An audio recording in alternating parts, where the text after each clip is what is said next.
Okay, so I'm going to be talking about efficiently decoding some objects called Reed-Muller codes from random errors. These are things that have been well studied, but as a very serious person, we'll begin by solving a puzzle.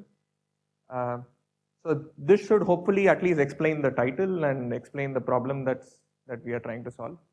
So just imagine that suppose your friend is picking, we have strange friends. So a friend picks up a polynomial over f2 and over m variables. And let's assume that because we're working over f2, there's no point in really looking at xi squared and stuff like that.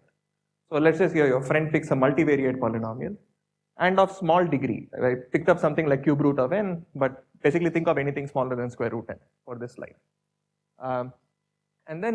And then she gives you the entire truth table of this polynomial. What do I mean by that? For every value in f2 to the m, she tells you what the value of the polynomial is. And your goal is to figure out what polynomial she chose. Now the question is, can we recover this polynomial? The question is, of course we can, because we can just interpolate and figure out what the polynomial is, just solve the system of equations. But then what she does is she doesn't really give you this truth table, but she actually messes up a lot of the entries of this truth table and then presents the truth table to you. So in a sense, she corrupts something like 49% of the bits. So she picks up 49% of the coordinates and just flips them and then of course removes the green to make it harder for you and then asks, okay, can you recover the polynomial? And now the point is you really can't, because even if take something like if our polynomial was x1, x2, it's going to be non-zero on only a quarter of the locations. So if she chose to remove these quarter of the locations and change them to zeros, how are you going to distinguish this from the zero polynomial? So this is impossible. But suppose the 49% of the bits she chose was not adversarially chosen, but she just picked them at random and flipped those coordinates. The question is, can we now recover f? Okay. And one of the consequences of what I'm going to be presenting here is that we can do this. Yes, we can figure out what the polynomial is, and we can also do this efficiently. Okay. And this is basically what the talk means. So the evaluation of low degree polynomials are what are called Reed-Muller codes. And we are trying to see whether we can decode Reed-Muller codes from random errors. Okay. So now let me this was the title. So let me just go and describe what the Reed-Muller code is with a few parameters so that the discussion here. So a Reed-Muller code has two parameters, m and r. So this m is supposed to indicate how many variables are there, and this r is supposed to indicate what is the degree of the polynomial. And for simplicity, I'm just okay, but you can work over any finite field or whatever. And so once you pick a polynomial, the evaluation vector, basically the truth table of evaluations is the encoding of this polynomial. Okay, and now we want to know how robust these objects are. So a few things we would like to keep in mind is that firstly, it's a linear code. What do I mean by that? If I pick up two polynomials f and g, and if I sum them up, if they were both degree at most r polynomials, then they continue to be degree at most r. So in other words, the set of possible messages forms a linear space. So this is what is called a linear code. And few parameters. So firstly, what is the length of the code? That is, what is the length of the encoding? That's going to be 2 power m. And this n is like the input, because you are provided the encoded message after some corruption or whatever. So that's the input. The distance of the code is trying to tell you if I pick up two distinct encodings of two distinct messages, how different are they? And it's sort of easy to figure out that because it's a linear code, you just need to ask what is the smallest number of non-zero coordinates in any code word, in any non-zero code word. And it's the same thing as asking what is the polynomial that I can choose such that it has the fewest number of non-zero evaluations. And intuitively, the worst polynomial to choose would be x1 through xr, because it's zero very, very often. But even this guy has 2 power m minus r non-zero coordinates. So that tells you that the distance of the code is this much. And the next thing we need to keep in mind is, okay, this was a linear space, so it's a vector space and so on. What's the dimension? The dimension is going to tell you how many different coefficients does these polynomials have. Well, this is the number of the number of degree 0 terms, degree 1 terms. So I need to add up all the way to degree r. And this is like m choose less than or equal to r. And if r is small, think of this as m power r. Okay, so these are some parameters of what the Reed-Muller code is. And usually when you're talking about codes, there's this notion of rate, which tries to measure the redundancy in this encoding. That is, what is the number of bits of, what is the bits in the message, what was the information that you wanted to transmit with respect to how much you are transmitting. So that is, this measures the redundancy. This was the length of the message, but then the message got blown up into something of length 2 parallel. Okay, so these are objects that are extremely well studied, and whenever there is a linear code, one of the things you can do is we can talk about just the basis. We don't really need to talk about the entire vector space. So a nice basis for the space of all degree R polynomials is just going to be the set of monomials. So the generator matrix, you can think of it as a matrix where the rows are going to be indexed by all monomials of degree at most R. The columns are going to be indexed by all points in F2 to the m. And the corresponding entry here is basically what is this monomial at that point. What is the value of this monomial at that point? So this is one way to look at it. The other way to look at it is if you think of this monomial as a set, that is an indicator, something that says what are the variables you're multiplying. And if you think of V as also a characteristic vector of a set, this is like the inclusion matrix. You want to say the variables that I'm multiplying, it better be that all those variables had 1. So this is the evaluation matrix of the Reed-Muller code. And the code word is just the span of all the rows. The code is just the span of these rows. Okay, and yeah, so now there's some things that we know about these things. So first thing we want to understand is what are worst case errors. And this I've already described, that when you want to correct up to worst case errors, the best you can do is correct up to d by 2 errors, where d is the minimum distance. Because if then I can uniquely tell which is the closest code word that I am from, and so on. Another thing that is sort of studied often is what is called the list decoding radius. That is, what you want to do is you want to say, okay, fine, I'm not going to insist that there must be a unique code word close to me. But as long as you can somehow say that, okay, there are at most 100 code words or some constantly many code words, that would be good enough. And this sort of an object is called list. This study is called list decoding. And there's a series of results which showed that for the Reed-Muller code, the list decoding radius is actually d, where the unique decoding radius is like d over 2. So this is for worst case. And generally, whenever we talk about codes, there are sort of 2 schools of study. So there's the Hamming school and there's the Shannon school. So the Hamming model basically means that we assume that the world is cruel and that there are people so there are adversaries who want to make your life hard and therefore are going to make adversarial errors. And in that case, all that we care about is what is the minimum distance of the code, and that tells us the behavior of these things. And Reed-Muller codes they're not the best for these things, but they are pretty decent. The other things is what is called the Shannon model, where you assume that these errors are not really adversarially done, but it's more, there's a stochastic process. So there's some randomness in, the errors are thrown at random. And there has been some recent breakthrough by Arakan on what are called polar codes, which will come up in a while. So one question that we want to understand is how good are Reed-Muller codes in the Shannon model? Okay, and that's going to be the object of the talk. And let me just describe 2 channels which are very, very important in the Shannon model. The first is called the erasure channel, where what happens is every time a bit is, so whenever a message is transmitted, it's transmitted 1 bit at a time. And at some points you may not receive that bit at all. So we'll just imagine this by saying that each bit is independently going to be replaced by a question mark with probability p. So just as an example, if this was the message that was sent, some of what you will receive is instead going to be this.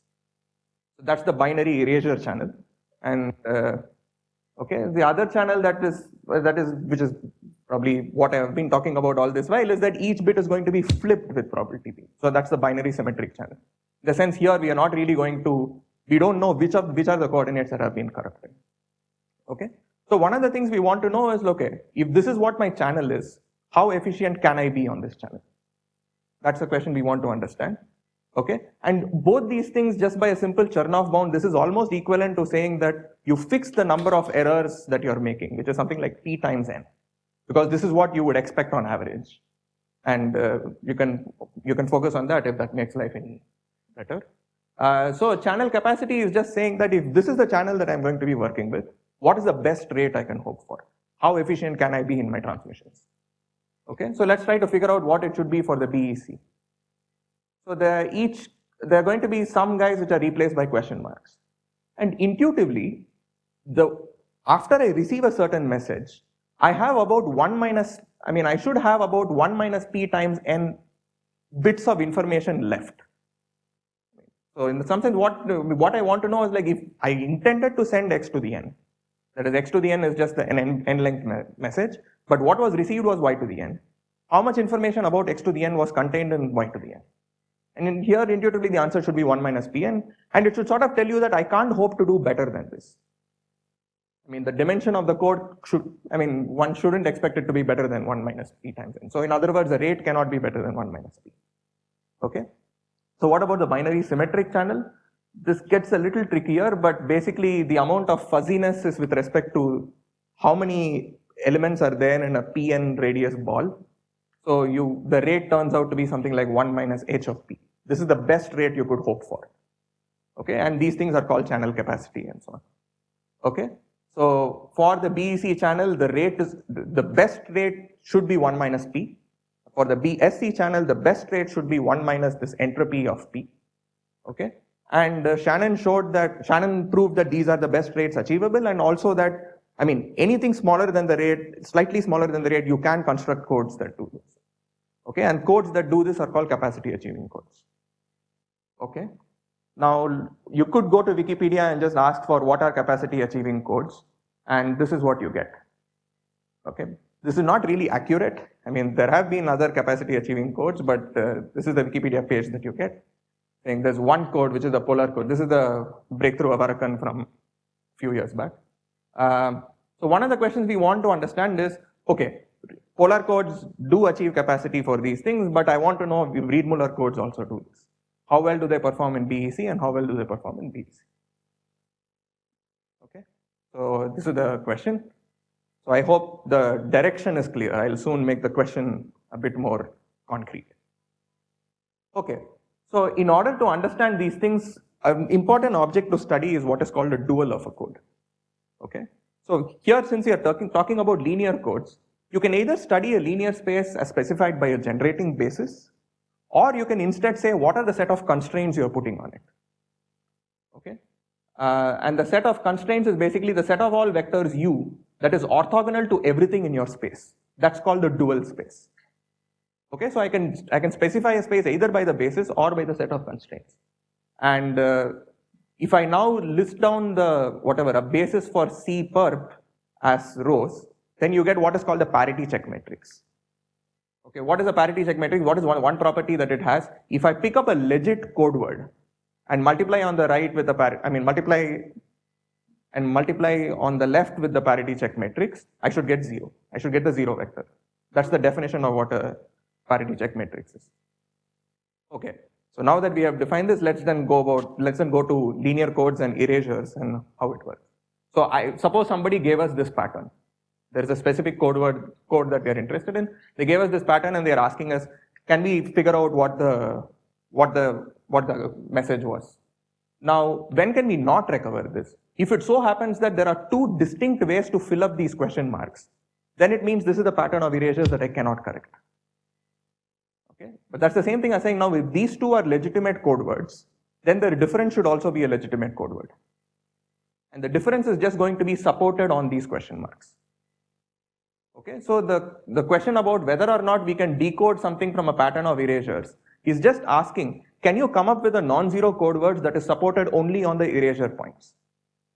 Okay, and I'm just stressing this because this says that this is a statement that does not depend on what the other coordinates was.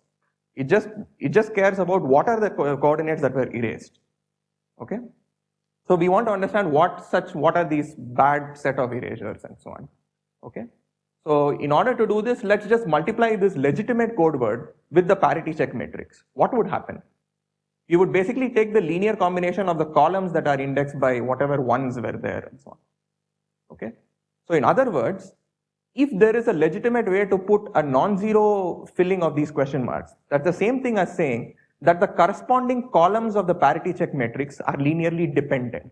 That is, there is a way in which I can arrange for them to become 0. So in other words, a certain pattern of erasures are decodable if the corresponding columns of the parity check matrix are linearly independent. This exactly tells you what are the pattern of erasures that are decodable and what are not. Okay, so great. So now, in order to say that a code is good for the BEC, what should we really say? There is a certain number of erasures that is thrown in at random. Okay, we want to look at this parity check matrix and say, suppose I pick up something like p times n fraction of these columns at random. Do I expect them to be linearly independent? So this is that's what I mean by saying that I want the parity check matrix to be sort of robustly full rank, robustly high rank or whatever. Okay, so here is a really cool fact. If you haven't seen it, this is a great exercise to try and work out. The dual of a Reed-Muller code is also a Reed-Muller code with just slightly different parameters. Okay, so therefore, when we talk about the parity check matrix, it's just a generator matrix of some other guy, which is Rm m comma r prime, where r prime is this junk. Okay. So therefore, the parity check matrix that we have been talking about is whatever matrix I mentioned the last time. It's the same inclusion matrix, just for different parameters. Okay. So now what we are asking is the following. So let capital R be the number of rows in this matrix. Okay. Now suppose you pick slightly smaller than capital R columns at random. That is, you pick 0.99 R columns at random. Okay. Are they linearly independent with high probability? So this is the concrete matrix that I have described, and this is the question that we want to study. Okay, and this has been studied, and the answer is, we know the answer is yes for 3 different ranges of R's. So firstly, we know that the answer is yes. The answer is yes when R is like very small. That is, it's smaller than little o root m by log m or something. We also know that the answer is yes if R was very close to m. That is, it's like R is like m minus little o m or something like that. And we also know the answer is yes if R is like very close to the middle. That is, it's m by 2 plus minus root m. And the thing is, the proofs for these 3 different regimes are completely different. So the first and the third bands are more algebraic proofs. It talks about polynomials and trying to understand some properties about polynomials and so on. The middle thing is completely information theoretic, and it's only at the end that you make a passing remark saying, oh, for Reed-Muller codes also this will go through. It's a completely information theoretic proof. And the 3 proof breaks at the boundaries for completely different reasons, therefore. And now, and with the bands in the middle, that is, for example, if R was something like, say, m over 3 or 3m over 4 or something, we don't know what the answer is, and it's open. Yeah, so even if you don't follow the rest of the talk, I hope this question is something that is very clear, and it's a very concrete question to make, and yeah, and it's just begging to be filled. Yeah. Okay, are there any questions about this question? No?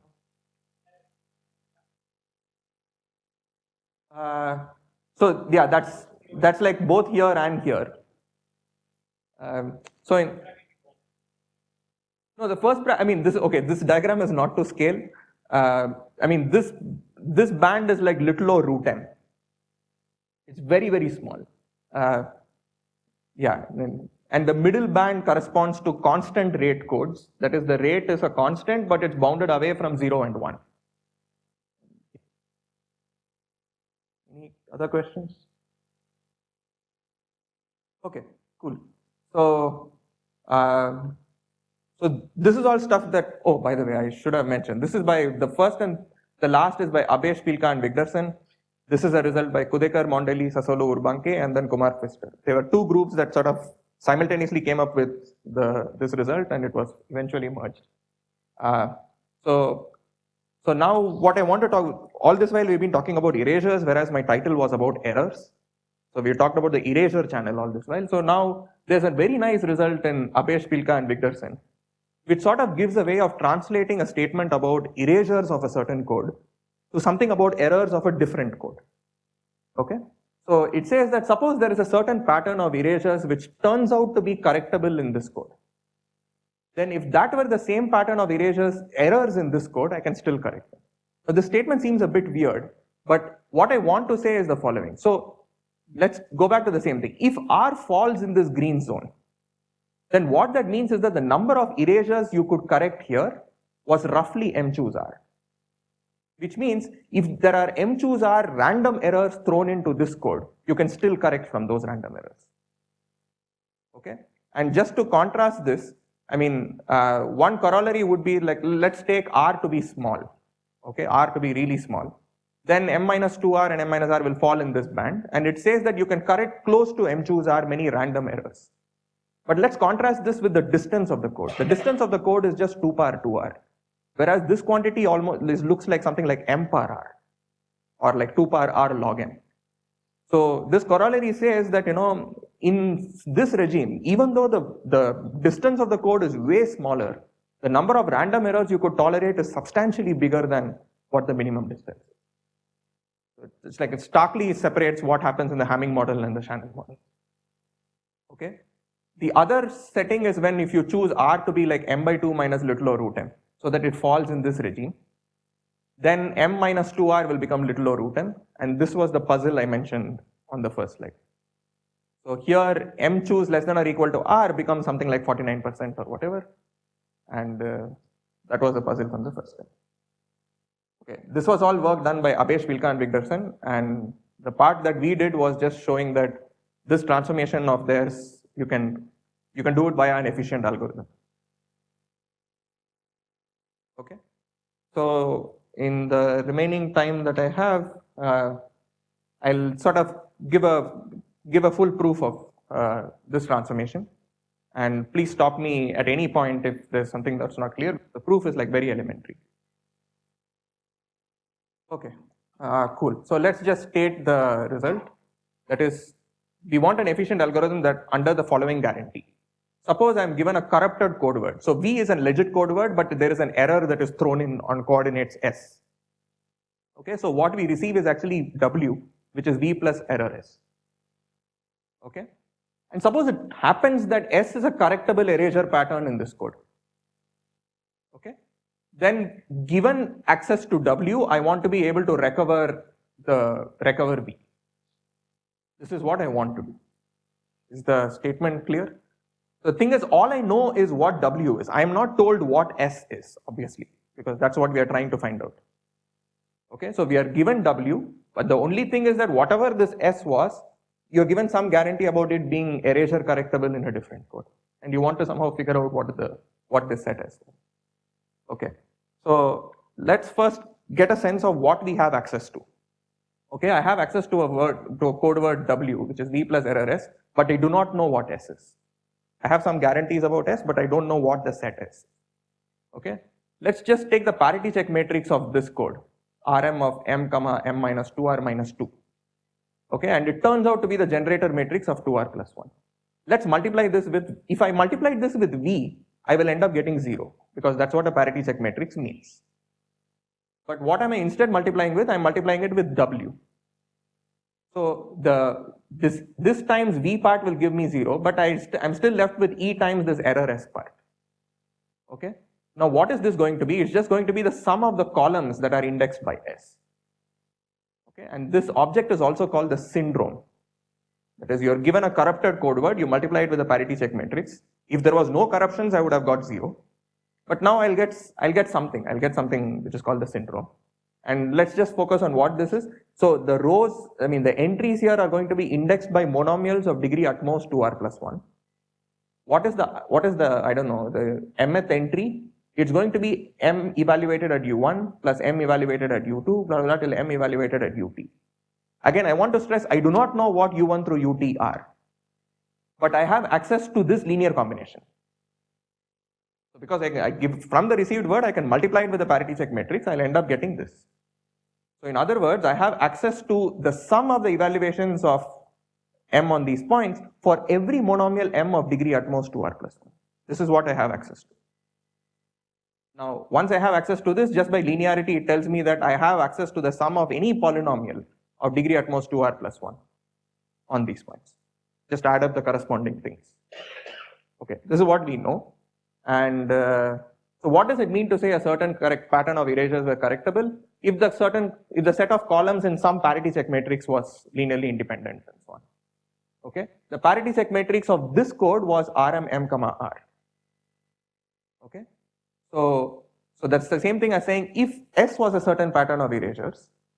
Okay, What are the columns of this matrix? It's just going to be u1 power r. What I mean by that is, look at all monomials of degree up to r evaluated on u1 and on u2 and you're just putting them together, and those must be linearly independent.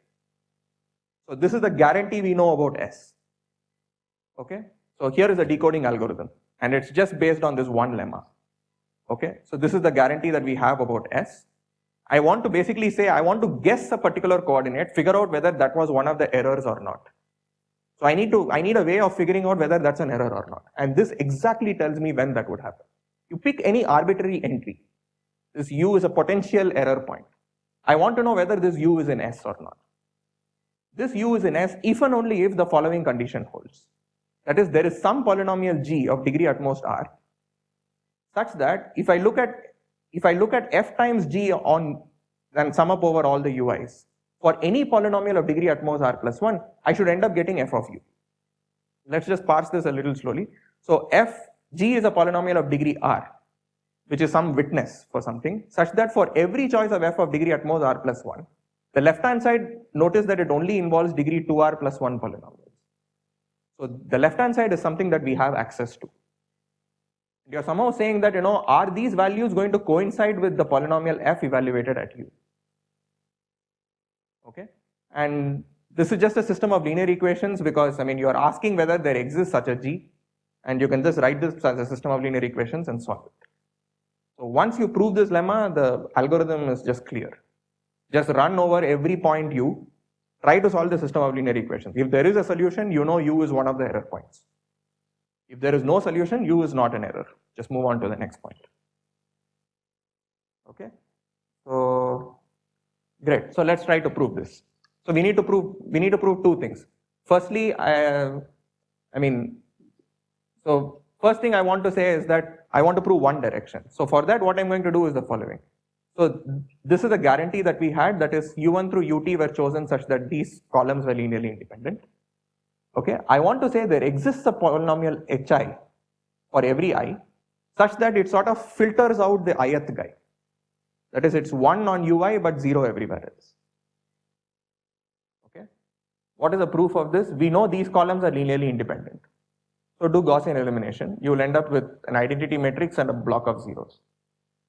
So if you want I, just look at the corresponding row here. That tells you what the polynomial is. An extremely simple proof. Okay, and if you didn't follow this, okay, now I want to see why is this enough to do one direction. Suppose U was actually an element of S. Then choose your G to be the corresponding whatever UI. If U was equal to some UI, then take G to be the HI that this claim tells you. And basically the left hand side will be, it will just pick up F of UI and it will zero out everything else. And the right hand side is just F of U, which is F of UI. So you're done. Okay, so that finishes one direction. So the second direction is going to be a different claim. That is, if U was not one of the error points, then I want to say that, there exists no such polynomial G. How am I going to say this? I will tell you that there is a polynomial of degree R plus 1 that is 0 on all of S but 1 on U. Now that will contradict that there can't be a solution to this system of equations, because this is something that's expecting it for every polynomial. So in particular, if I choose F to be equal to whatever F this is there in the claim, the right hand side is going to be 1, but the left hand side is 0. So there obviously cannot be any solution to the system. So proving claim 2 will mean that, we're basically done with the lemma. Now why is claim 2 true? Okay, so we have a set of HIs that are there, right? So here is the easy case. So let's pick one of these HIs. And what does HI look like? It is 0 on everything except UI, and everywhere else is 0. Okay, but I don't know what value it takes on U. But suppose it takes value 1 on U. Okay, now what I'm going to do is, like, this U and UI must differ on one coordinate. So just multiply by one more linear polynomial such that this entry also becomes 0, but this entry remains 1. So HI only had degree R, I added one more degree, so it's degree R plus 1. So it's legit. That solves case 1. Case 2, suppose it turns out that HI was equal to U for all of these I's. Let's look at summation HI. That must be 1 everywhere here, but 0 here. So now just flip the thing. So look at 1 minus summation HI. That is 0 all of this and 1 here. So that tells you that there always exists an HI that isolates you from the rest, sort of separates you from the rest. Yeah, and together basically that finishes the claim. So this says that this U is an element of the set if and only if this system this system has a solution or not. Okay, so at this point, let me say that this particular formulation, this particular proof was actually provided to us by one of the reviewers. We were solving the same system of equation, but we didn't interpret it in this way, and this just makes it extremely clean. Are there any questions so far? If you didn't understand the proof, it's okay. Just keep the question in mind. Okay, so this is the decoding algorithm. You basically compute the syndrome and then check for each U if this system of equations has a solution. If it does have a solution, add U to your set of corruptions. And at the end, just flip the corrupted things and interpolate. Okay. Yeah, so I have a lot of time left. So maybe I'll just mention, since there's been one recent work, and I'll just mention a bit about it. There is a different decoding algorithm that was that recently came out by Koparty and so it's Swasti Koparty and Aditya Putukuchi, which uses some machine learning ideas in it. And it's a pretty cool algorithm. Maybe I'll just take a moment to describe it. So the syndrome was something that was given by all possible monomials of degree at most 2r plus 1. This is what your syndrome was. So what these people do is they just say that let's not look at this as a vector, but instead look at this as a three-dimensional tensor. So that is, they write down something that looks like this, where these are going to be indexed by monomials of degree at most r. This is monomials of degree at most r, and this is like monomials of degree at most 1. So if this was like monomial m1, m2 and m3, put the entry corresponding to the monomial m1, m2, m3 at that point. So there'll be entries that are going to be repeated multiple times, but nevertheless put it there. Okay, and they just show that this particular tensor has a low rank decomposition if certain properties hold. And turns out this is a problem that's extremely well studied in machine learning, and there is an old algorithm of generic. They just apply that and it works. That's it. So in fact, it's better than the algorithm that I'm describing in the sense that the running time is polynomial in the length of the syndrome and not the length of the entire block length. So this is something that, it was very new to me, and maybe some people this may be more natural to look at than the algebraic proof that I was describing. So this is by Swasti Koparty and a Gendrik's algorithm or something.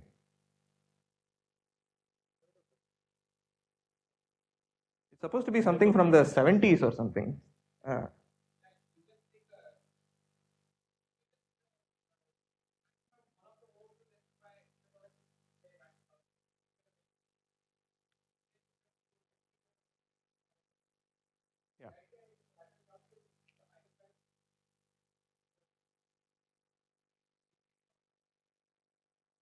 So it gets a little, here it's a bit tricky because you're working over F2, but they basically say that morally everything goes through, and they just show that.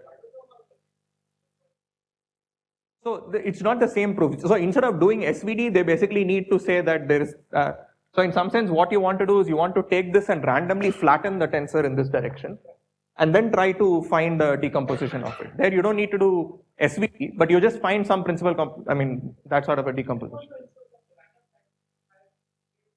Exactly, that are distinct. And once you do that, you're done.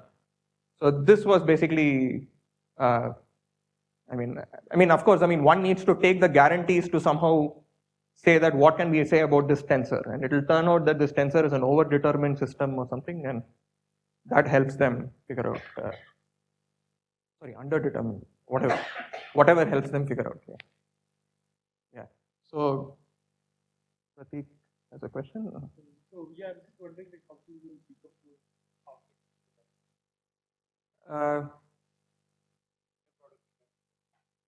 So if there are a few errors, then this matrix is supposed to look like summation ui par r tensor ui par r tensor ui, and your goal is to figure out what these ui's are, and you're told that this r is slightly smaller than m choose r, and that they do by just taking a flattening and then writing it in small rank in such a way that different flattenings you're using the same basis.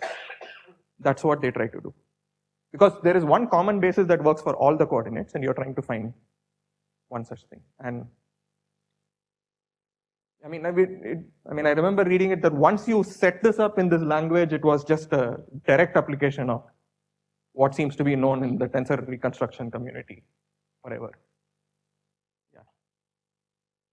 Yeah. Okay, I have a lot of time, but not much left. So in case you missed it, that's the acronym. Okay, even if you didn't follow the proof and so on, I think this is a question that you should take back, and because it's very concrete, there are lots of, even the proofs are very, very insightful. The techniques that go into the proofs, etc., are very insightful. So this is what we want to know. If R falls in the green zone, then we know that we can correct up to this many erasures. Okay, and this is what we proved, that if something is erasure decodable in a code, then they are also efficiently erasure decodable in some code, then we can also efficiently error decode them in a different code. And there were two corollaries for two different regimes where it falls in the green zone. And then finally, this was the question that I wanted to mention. Okay, sorry, before I do this, so let me tell you a little bit about one possible way to improve this. One possible direction towards filling up the holes in the two open parts. So this is a question we wanted to solve. That is, I have, like, if capital R is the total number of rows, and you pick slightly smaller than this many rows at random, this many columns at random, are these columns going to be linearly independent with high probability? This is the question we want to study. Okay. So the way this was done for the regimes that I mentioned, at least one of the regimes that I mentioned, was saying that firstly, let's point out that there are a set of columns that you could choose where the rank will be substantially small. There are a set of bad columns that you can pick up. Okay. So the point is, if I tell you that, so here is a simpler question. So see, I have a degree R polynomial. We know that this has only this many non-zero evaluations. Okay, that's the smallest number of non-zero evaluations that must be there. But suppose I tell you that I have a polynomial f that has just a little more than this guy. That is, it's not the worst example, but it's a little better than that. Now, what does f look like? So we know that in the worst case, if I have only this many non-zero evaluations, it must look like x1 through xr, or it must look like a product of linear polynomials. Now, can I say something similar? And Kaufman, Loweth, and Porat, they basically showed that such functions sort of morally look like what you would expect. That is, it looks like L1 through LT times G. In the sense that it does look like a large, oh, maybe I'm mixing up the T and, sorry. No, this is fine. So that is, it looks like a G followed by a product of linear polynomials. Okay. So in order to solve this question, so what they do is they basically, this lets you count how many such bad GIs are there, okay, using what are called weight distributions. Now here, there are many ways to pick up columns such that the corresponding columns are like very far from full rank. That is, if you end up picking the columns that look like a subcube, then your rank is going to like plummet a lot. Okay. So if like that is, if you pick up something like even 2 power m minus t such columns, the subcube, the rank will be at most m minus t choose r, which is still far from m choose r. It's not even going to be full rank. Okay, this is something that you can prove. So a statement that you could ask is there a stable version of this? In the sense that suppose I have a set of large columns. I pick up a set of large columns, but it somehow happens to have very small rank. Then must it morally look like a subcube? Like, must it look like an affine subspace? If we can prove statements like this, then that will let us count how many bad sets of columns are there. It's very unlikely that we'll end up, if you chose columns at random, very unlikely that you'll be concentrated on some very large subcube. So that should hopefully lead to improving the parameters. This is a statement I don't know how to prove, but this is something that I've been looking at. Okay, so I'll just end with this one question, which I've been stating for this 6th, 7th time. Yeah, so these are points in which this question is open. The concrete matrix, you just have to show that this matrix is high rank with this much whatever. And yeah, it'll be great if this gets solved sometime. Okay, thank you.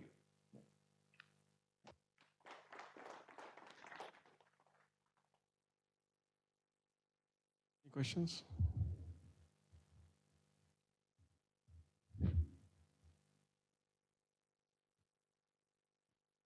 Let's thank Ramprasad.